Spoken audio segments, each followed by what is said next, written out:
Assalamualaikum warahmatullahi wabarakatuh. Perkenalkan, nama saya Nabila Putungan dari kelas 3C jurusan Manajemen Pendidikan. Kali ini saya akan memaparkan materi saya yang berjudul tentang arti pentingnya dan kurang lingkup wawasan budaya. Pembahasan kali ini yang pertama tentang pengertian budaya Nusantara, yang kedua ruang lingkup budaya Nusantara, ketiga fungsi budaya Nusantara, keempat tujuan budaya Nusantara, kelima manfaat budaya Nusantara dan MK Wawasan Nusantara, yang keenam asas wawasan Nusantara, yang ketujuh implementasi wawasan Nusantara, yang kedelapan tentang implementasi wawasan Nusantara di era modern, yang terakhir wawasan budaya daerah Gorontalo. Pengertian budaya Nusantara. Wawasan Nusantara adalah cara pandang bangsa Indonesia terkait tujuan untuk menjaga persatuan dan kesatuan. Cara pandang tersebut diwujudkan dengan mengedepankan kepentingan nasional dibandingkan dengan kepentingan pribadi, kepentingan kelompok, hingga kepentingan golongan tertentu. Fungsi dan tujuan budaya Nusantara. Fungsi wawasan Nusantara dapat dikelompokkan dalam 4 kategori, yaitu 1. Sebagai wawasan pembangunan, 2. Sebagai konsep ketahanan nasional, ketiga sebagai wawasan pertahanan dan keamanan, keempat sebagai wawasan kewilayahan. Yang pertama, tujuan nasional wawasan Nusantara. Tujuan nasional wawasan Nusantara secara jelas tertulis pada teks pembukaan Undang-Undang Dasar Negara Republik Indonesia tahun 1945. Kedua, tujuan wawasan Nusantara keluar. Tujuan wawasan Nusantara keluar yaitu menjamin kepentingan nasional dalam era globalisasi yang semakin mendunia maupun kehidupan dalam negeri. Ketiga, tujuan wawasan Nusantara ke dalam. Tujuan wawasan Nusantara ke dalam yaitu memberikan jaminan persatuan dan kesatuan bagi segenap aspek kehidupan nasional yang meliputi aspek ilmiah maupun aspek sosial. Manfaat budaya Nusantara dan mata kuliah wawasan Nusantara. Manfaat wawasan Nusantara berikut di bawah ini yang termasuk manfaat wawasan Nusantara, yaitu sebagai berikut. Yang pertama, konsepsi Nusantara dapat diterima dan diakui pada forum internasional. Ketiga, wawasan Nusantara menciptakan integrasi nasional. Ketiga, wawasan Nusantara mampu menghasilkan pola pikir dan pandang mengenai keutuhan wilayah. Keempat, memberikan kesejahteraan melalui potensi sumber daya yang lebih besar.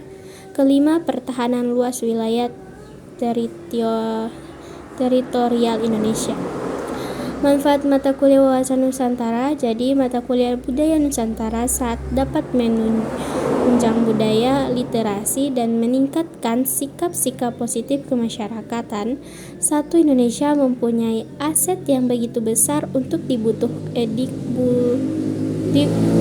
kembang. Masyarakatnya didorong untuk sadar lingkungan, sadar sosial, sadar politik, dan sadar budayanya. Asas wawasan Nusantara. Secara keseluruhan ada 5 asas wawasan Nusantara yang wajib kita dipahami diantaranya. Yang pertama, asas solidaritas. Solidaritas adalah perasaan emosional dan moral yang terbentuk pada hubungan antar individu atau kelompok. Yang kedua, asas kejujuran. Berani berpikir dan bertingkah hanya yang sesuai dengan fakta serta kenyataan, wajib dilakukan demi tercapainya kemajuan. Yang ketiga, asas kesamaan tujuan. Mempunyai tujuan serta kepentingan yang sama. Yang keempat, asas keadilan.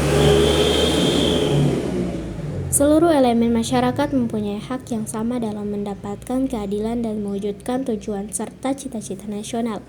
Yang kelima, asas kerjasama.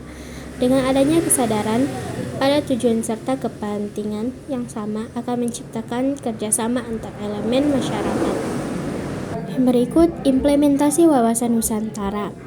Penerapan nyata wawasan Nusantara dapat dilakukan melalui cara berpikir, bersikap, bahkan berupa contoh penerapan wawasan Nusantara sendiri, dimulai dari menjadikan Pancasila sebagai falsafah dan pedoman hidup bernegara serta bermasyarakat. Berikut tentang implementasi wawasan Nusantara di era modern. Yang pertama, perkembangan pesat teknologi. Kedua, kapitalisme. Yang ketiga, perdayaan masyarakat. Wawasan budaya daerah Gorontalo. Gorontalo memiliki aneka ragam budaya daerah. Kebudayaan daerah itu antara lain tari, lagu daerah, alat musik tradisional, adat istiadat, upacara keagamaan, rumah adat, dan pakaian adat. Bahasa daerah Gorontalo. Provinsi Gorontalo sebenarnya memiliki banyak bahasa daerah. Namun, hanya 3 bahasa yang dominan, yaitu bahasa Gorontalo, bahasa Suawa, dan bahasa Tinggola. Rumah adat Gorontalo disebut Banayo Pomboide dan Duluhupa. Banayo Pomboide memiliki arti rumah musyawarah adat. Untuk upacara perkawinan disebut biliu atau paluaula. Pakaian adat umumnya dikenal terdiri atas 3 warna, yaitu ungu, kuning, keemasan, dan hijau. Kesenian tradisional Gorontalo. Tarian tradisional Gorontalo. Provinsi Gorontalo yang dihuni oleh berbagai suku bangsa memiliki beraneka ragam jenis tarian. Tarian tersebut biasanya ditampilkan dalam berbagai acara, upacara adat, atau penyambutan tamu. Sekian, itulah hasil pemaparan materi saya. Terima kasih. Wassalamualaikum warahmatullahi wabarakatuh.